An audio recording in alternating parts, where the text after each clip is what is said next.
इस प्यार को क्या नाम दूँ। इस एपिसोड में आप देखोगे कि सुबह होती है और आस्था की आई उसको बोलती है कि आस्था आज पति का व्रत है और तुम्हें इस व्रत को करना होगा।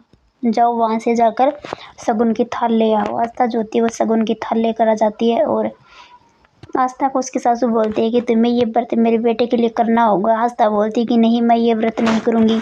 हम दोनों के बीच में कोई भी पति पत्नी का कोई संबंध नहीं है और ना ही हमारे में किसी भी प्रकार की कोई रुचि है, ना ही श्लोक में है और ना ही मैं चाहती हूँ।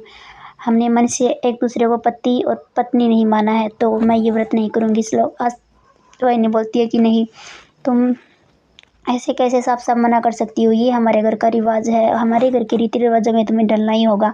तुमने मेरे बेटे से शादी की है तो तुम्हें ये व्रत जो है रखना ही होगा। वह साफ साफ मना कर देती है। शगुन की थाल तो ले जाती है और वह अपनी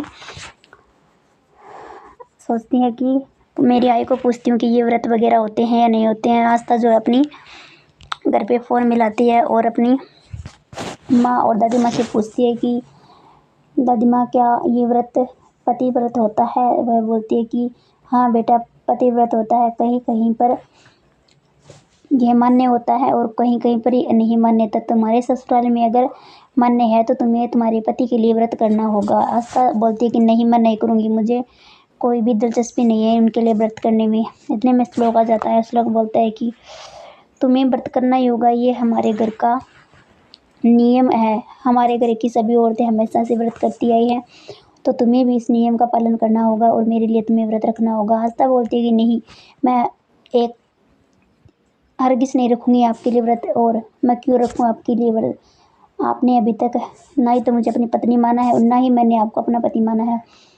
श्लोक मुस्कुराता है और बोलता है कि देखता हूँ कैसे नहीं रखोगे, अभी कॉल लगाता हूँ पुलिस को और तुम्हारे पापा को परेशान करवाता हूँ।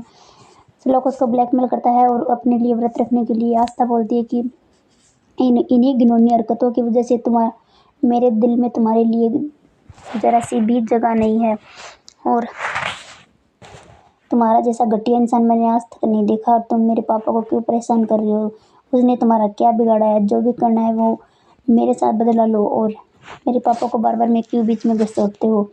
श्लोक बोलता है कि तुम्हारी अकल तो तभी ठिकाने लगी जब तुम्हारे पापा को दर्द होगा। तो वह बोलती है कि नहीं, मैं आपसे रिक्वेस्ट करती हूँ, मेरे पापा को कुछ मत कहो, जो भी करना है वो मुझे कहो। देखते हैं अगले एपिसोड में आस्था उसके लिए व्रत रखती है या नहीं रखती। जुड़े रहे हमारे साथ।